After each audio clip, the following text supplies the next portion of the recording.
Morning, good morning. So first and foremost, I'm sure all of you have questions, right, about this whole Zillow thing. Anybody besides me? All right, cool. Well, I will share this with you quickly as we're formalizing this. Where is this?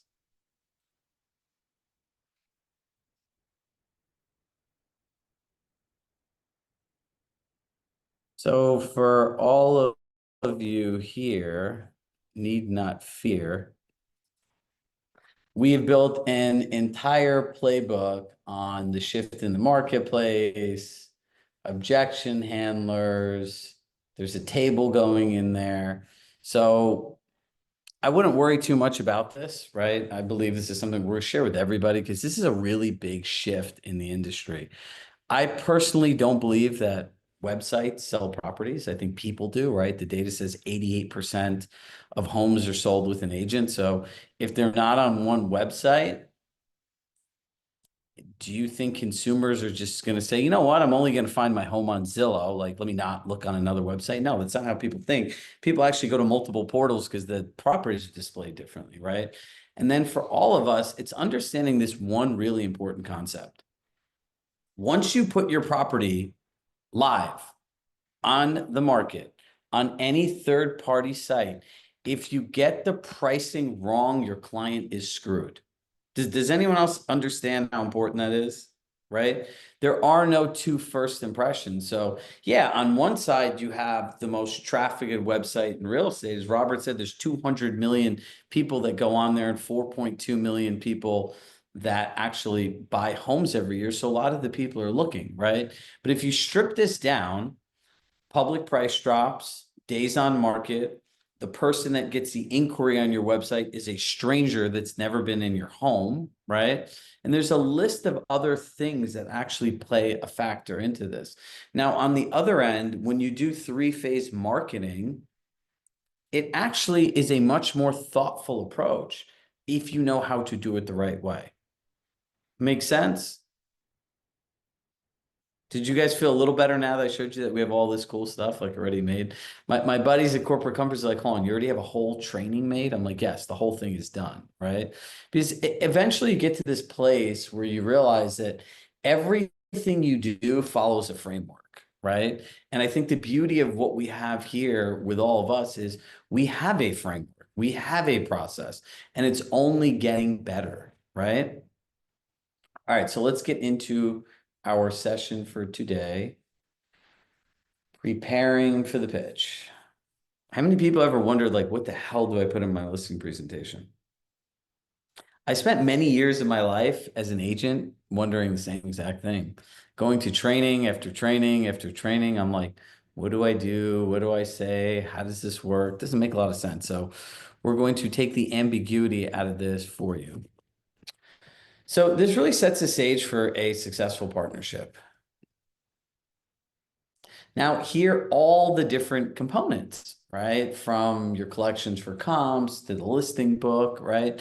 Now, here's the one concept I want to drill in. That black book. Do you know what that black book is for? Anybody? Nice Compass black book. Somebody just unmuted themselves. What's it for? Leave It Behind as a coffee table book. Yes, bingo. Thank you, Juan. Leave it behind. It's a leave behind. So what you don't want to do is open the book and lecture to people like you're literally reading the book. Remember, we work at a billion-dollar-plus technology company. You should not show up with a stack of papers. You should not show up with your laptop flipped open. Save your money and go buy an extra large iPad. It makes a huge difference. You got to remember, for images and everything, the images are all upscaled for retina and all kinds of other different things, right?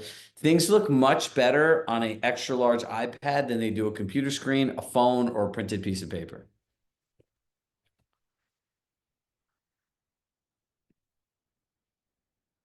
All right, collections for comps, right? I personally am not a CMA person. I believe in collections for comps because collections for comps leads to a conversation, right?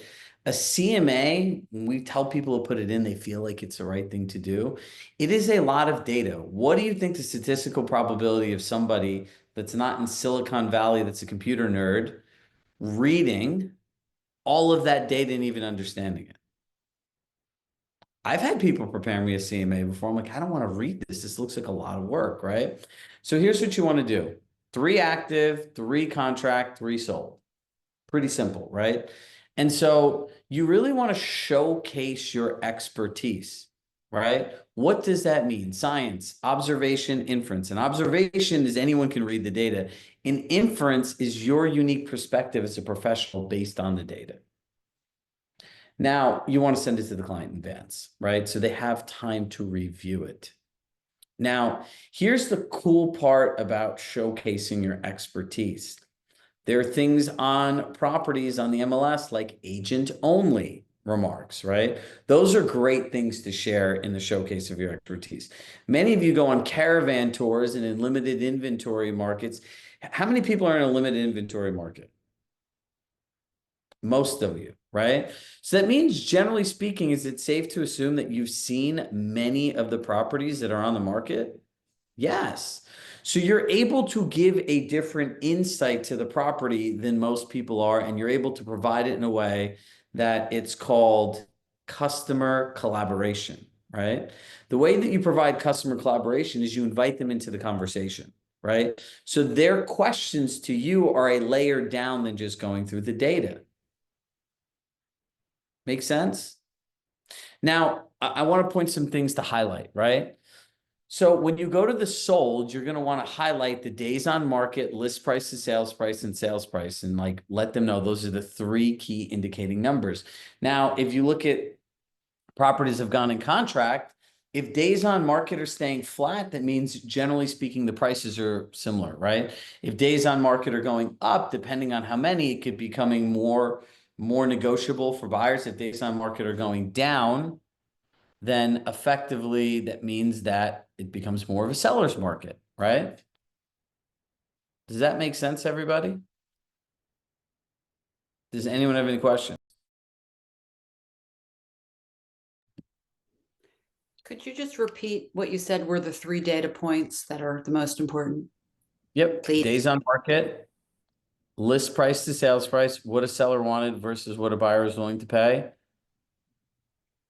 and ultimately the sales price. Sure, I got another question. You have a create a collection versus a potential CMA. What would you see as the benefit of having a CMA in addition to the collection? I don't know. Some people, depending on what market you are, right? Like if you're our friends in the Bay Area, Silicon Valley, those people are obsessed with data, right? So a lot of this is knowing your customer. Right. I think for the average person, even selling a house, it's not like a data nerd. And when you med seed these people, you get an idea of like who they are, right? Like how analytical they are based on their answers. Like the analytical people, when they give things like, what are they most excited about? They're short, they're direct. You're just like, okay, like that's all you're excited about? Like where is it? Right. So here's the next thing I want you guys to add. This does like 90% of the heavy lifting for you. It's this great table we've made. I've never spent more time in my life on an entire slide than I have this. This took me almost 3 hours to do, but it explains the difference between an agent and a service provider. Right. So take a moment and read this. And in full transparency, I just realized my computer's about to die. So take 1 moment to read this. I just need to grab a charger. Hold on.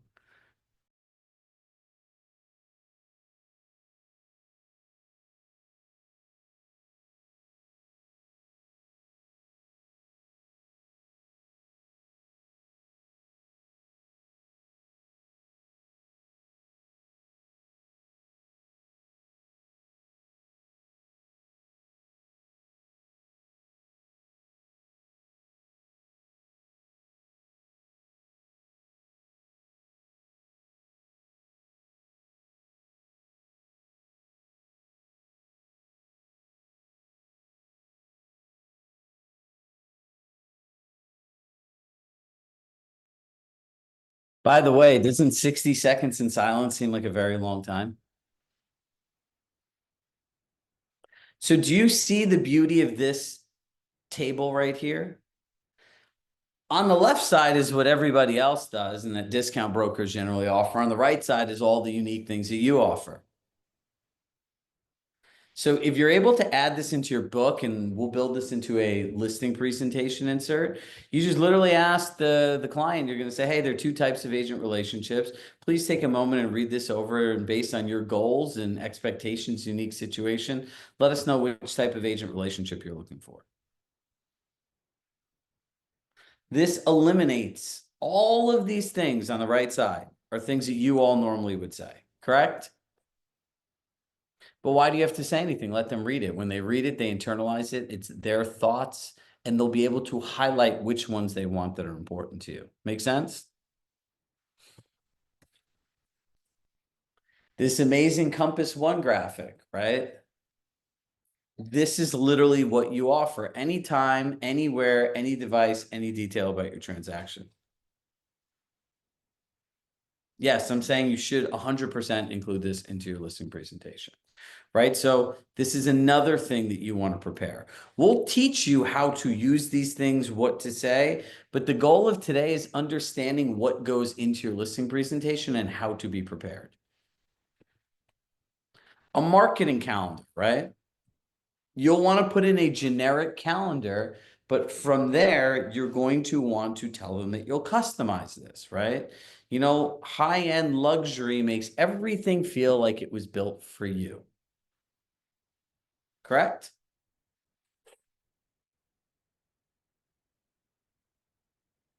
Your communication plan, you're going to want to add your written communication plan in, right? So when you talk about communication, there is something that's left for them as a leave behind. Now, remember, if you think about that black book, it is a leave behind. But the purpose of the black book is to give people additional details based on the way that you provide your service. So if they're looking for the communication plan and you just shared it on an iPad, this should give it a place that they can go back, review it, internalize the information. And I would literally be telling people, I would say, you know, Neil, we're going to go through a lot of information. Inside this book is a detailed recap of everything we talked about. Please review it at your convenience. And if you have additional questions, here's my personal cell, reach out. And you'll see where they are, right? Samples of marketing. This is where really alignment happens, right? Photos, videos, digital marketing, print collateral. How many people have been at Compass 5 years or more? Chad, do you remember when they recruited you? They would the SGMs would lay out all those beautiful assets on the table. Does anyone remember that? I do, yes. Yeah, exactly. And you would literally look at this and be like, wow, I want all of you to mirror that process, right? So if you have amazing print collateral and stuff, have them loose and just literally lay them out and be like, here's the story that we tell of your home. How do you feel about the photography? You play the video on the iPad, samples of digital marketing, samples of print collateral, right? This gives them what we call the ownership experience. The ownership experience is having somebody start talking about your product and services that have already happened. Like, oh my God, when Chad lists my house, these amazing things are going to happen. The marketing is great. It's getting them excited. But really, as you're doing this, number one, you're in alignment with the client that your service, that the way that you tell the story is the best for them. The second part about this is it's getting them excited to work with you. So in their mind, subconsciously, they're reiterating the fact that Chad's the right agent for me. Sarah's the right agent for me. Kelly's the right agent. Carolyn's the right agent, right? Like Neil's the right agent. Like they're just telling themselves this, right? Because look, if you think about it, Compass has spent God knows how much money in figuring out that recruiting pitch. So if they're doing it, odds are it works with a homeowner too. Let me add sound, 1 second.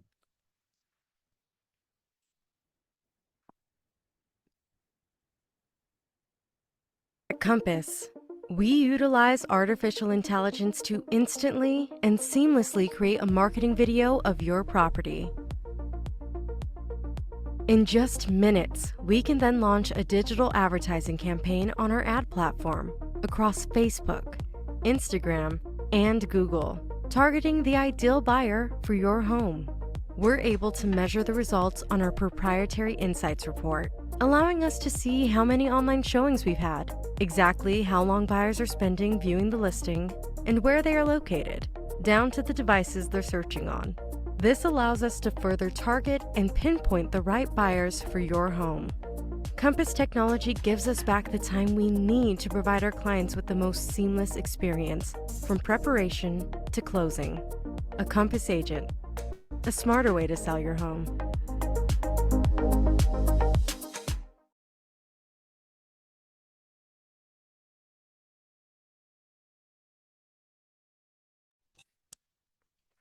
The video link will be here with the upload. Do you think that explains to you what technology does as a Compass agent? Yes or no? I would hope so, right? Like, if you had to explain all of these things to people, we wanted to consolidate it to one 60-second video where you can play it on a listing presentation or show it to them in advance. Hey, Shrag, Yep. I just have a thought. It's pretty much what Apple does in their marketing, if you think about it, right? You know, Apple has all these amazing products and they show you the products and they show you the data and they show you the power and all that. But ultimately what they do is they show how those products woven into your life can make your life better, right? So I think what you're saying is it's one thing to talk about, you know, Compass One and your marketing plan and your calendar and stuff, but the more you can kind of weave that into a story that includes them and shows ownership, as you said, the more you're kind of really mirroring that Apple experience as well. Yeah. Even in our chat GPT prompts for private exclusives, we literally ask it to mirror an Apple product launch, right? Because Apple does such a thoughtful way. And look, what I've learned in 7 years of working here is explaining technology is really, really complicated, right? Think about how the company explains it to you, and then you have to explain it to your customer, right? All the product marketing at Compass is from the corporate entity to you to get you to use it and why it's exciting for you. We all have the challenge of, well, how do we translate that to our clients, right? So this literally explains digital ads, insights reports, right? How you leverage a billion-dollar technology platform, what you can do with the data. That in itself will put you apart from other agents here and any other agent, any other brokerage, right? Because if you take that video out, how are you going to explain that to somebody in even 3 to 5 minutes? It's too much talking, right? So as you can see from the way that we're sharing and teaching you guys how to pitch, a lot of this is based on you asking questions, and the visuals and the materials that we provide you do most of the talking. It is a completely different experience. So there's the equity protection plan, right? So this is a really thoughtful way of learning all of the things in a seller's home and also disclosing it to buyers, right? I will never, ever forget the first time that somebody made an offer on a home. And mind you, I was young and I'm a very pragmatic, logic-driven person. And it was an older home. The boiler literally looked like it was going to die. Now they made an offer, they did their home inspection, and they said, we want money for a new boiler, even though the boiler worked. And I said, oh, I'm confused. Did your client not go into the boiler room? And I remember because I showed the property myself. They go, yes, they did. So they're aware that the boiler looked like it was going to die before they made an offer. They go, yes. So then if they were aware of it was going to die, why are they asking for money? My client already disclosed that to you. Right? A lot of the reasons that home inspections get negotiated is there's this lack of clarity. Many of us have disclosures in our state, but what do we really do with the disclosures, right? Do we share the disclosures and information with the buyer's agent in advance and say, please share this with your clients and let them know that my seller will not negotiate any of the items that are disclosed? And most people call before they make an offer, right? Letting them know here is the information about the house, and please let them know that we're disclosing all of this information prior to you making an offer. We won't negotiate. It goes a long way. Also in trust, and those inspections are literally where deals die. Keys to effective partnership. This is, I would say, one of the greatest things that we've ever done. There's a real problem with people understanding what people's roles are. Your role as an agent is the most blurred line in any professional service in the world. But really what this does is establishes alignment on what you can control, I can control, and no one can control. And we call this the keys to an effective partnership, right? Like the $1 million line here is, I would say to Denise, can either one of us control what your neighbors are willing to accept for homes? No. Can either one of us control what other buyers are willing to pay for homes? No. So it's safe to say that it's a partnership. What Mark can control is the seller, what I can control is the agent, working against the things that we can't control. Like, oh yeah, that totally makes sense.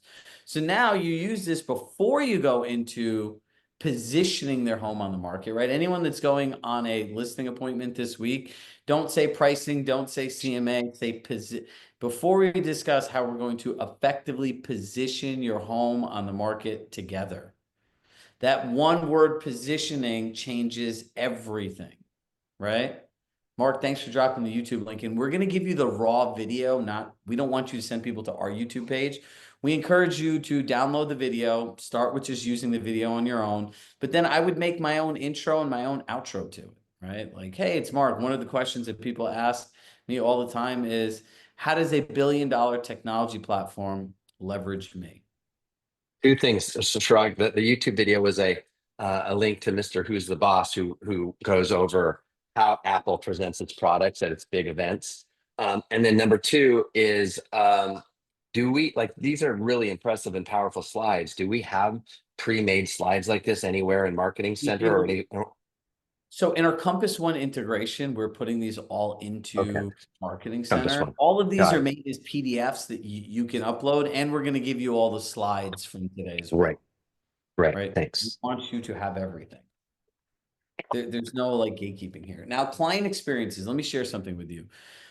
When you talk about testimonials, most people don't even know why they're created, right? People just go, I need testimonials. You ever watch an infomercial and at the end of the infomercial, you could hate working out at home and you still think it's a good idea, right? It's because subconsciously, when people talk about the common objections to a product or service, in your brain, it's like, oh, okay, yeah, I can do that. Like Shrug's doing it. Like that makes sense, right? So testimonials versus client experience. Testimonials old. People want the same type of experiences that other people have, right? So there's a science to actually how you build these things into your pitch deck, right? You want to come up with the 3 to 5 objections that you hear most from clients, right? Now, based on that, you're going to want to have testimonials that are the opposite of the objection, right? Like somebody could talk about 3-phase marketing, right? And they could be like, I don't know if I want to do this. I just want to go right on the MLS. You get a client experience that says going through 3-phase marketing was the best thing I did. I was able to do this, this, this, and this, and this was the outcome I got, right? So we want to apply strategy to everything that we do. Like here's Sarah Weaver, right? Using the MedC and the Plod Note, I beat out and I won a $9.5 million listing and beat the 2 top agents in my marketplace. That is a client experience, right? Like you would want to have that same experience. You're going to be like, oh, well, what did Sarah do, right?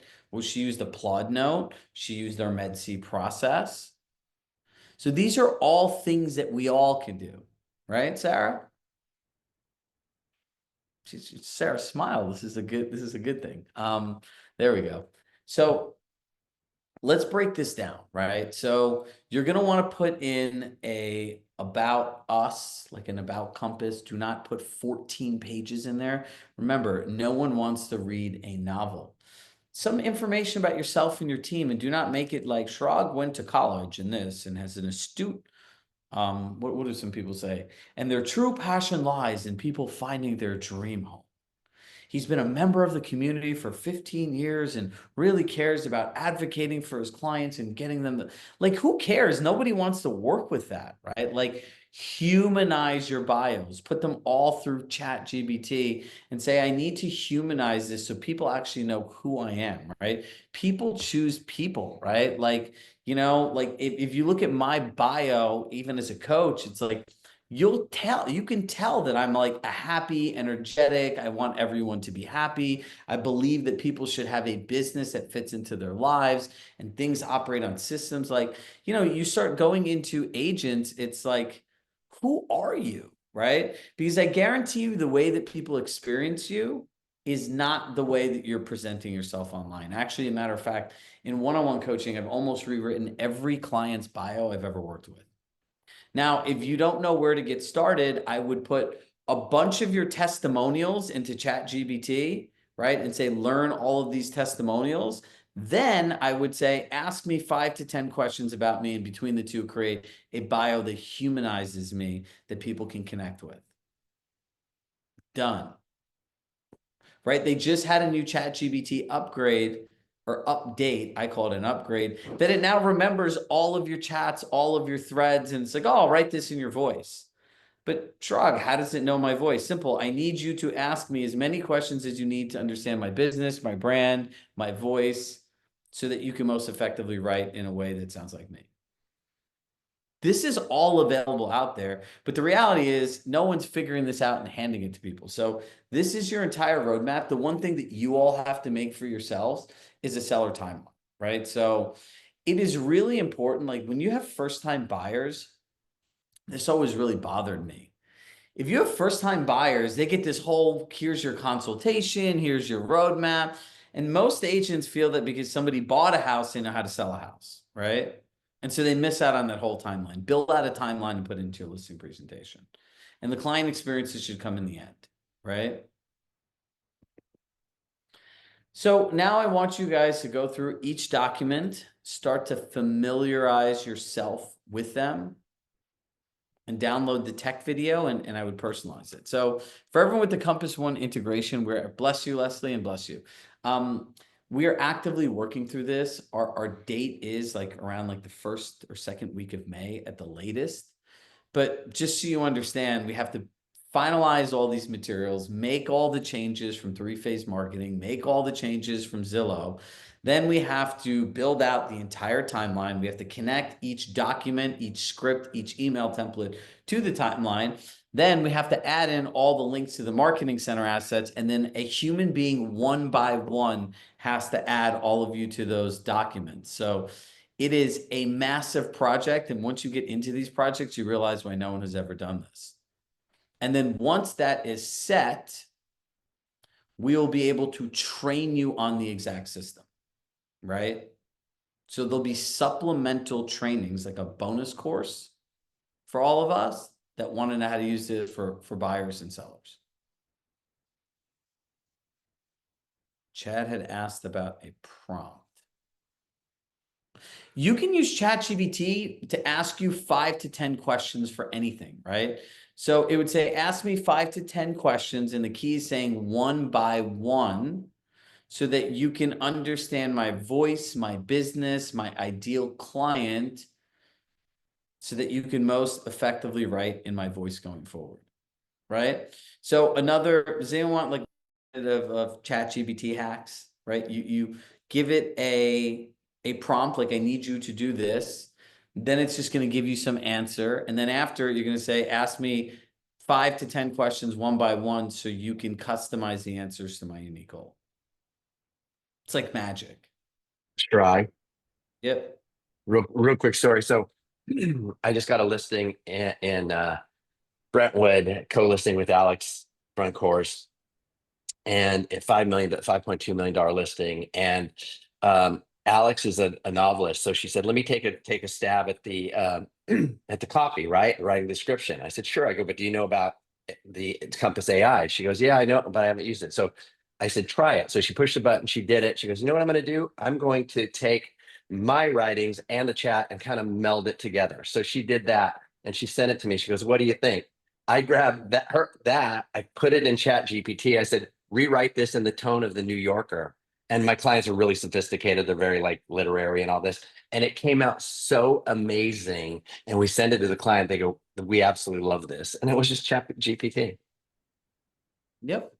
But I mean, the point being that you can give it prompts like, write like you're a comedy writer, or make it more refined, make it more comedic. You can really, it'll listen to anything you say. Yeah, our AI tool in the portal is to find our materials, right? Because there's literally hundreds of things that we've created. So look, it's 12 o'clock on the dot.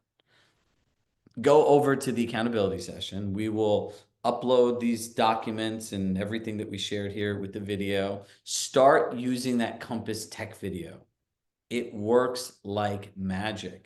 And look, part of this is also just understanding for everybody. These things are going to take time to learn, right? You're not going to learn this in a day. The video will be with the resources when we upload this video. Sarah? Yeah, real quickly, I put in the comments, but is it possible for you guys to create a 3-phase marketing video? Not until we get done with all the things that we have. Okay. So we have to get through all of this stuff first. But the 3-phase marketing, I don't even think you need a video, and we have Robert's video, right? So I can write you a more thoughtful email to send with his video. Okay. And we're working through all of this stuff now because the amount of changes that have come with the Zillow, the 3-phase marketing. And look, I really believe in this approach, but the challenge is that if you don't know how to actually do the 3-phase marketing, it does not work, right? If you put your property on private exclusive and nobody goes to it, like what's the value? I think nothing's going to be more engaging than having a one-on-one conversation and walking them through the 3 phases and how how each of them benefits the seller, and that's the value. Yep. We have different slides, inserts. Like we got a lot of stuff that we've made, and we're trying not to give it to you in like crisis care, like here you go, because you're just going to be more confused. So integration is the way forward. All right. So now I've stolen 2 minutes of Brad's accountability session. So everyone hop over to his link. Love in my heart. I love you all, and I shall see you all soon. Bye, everybody.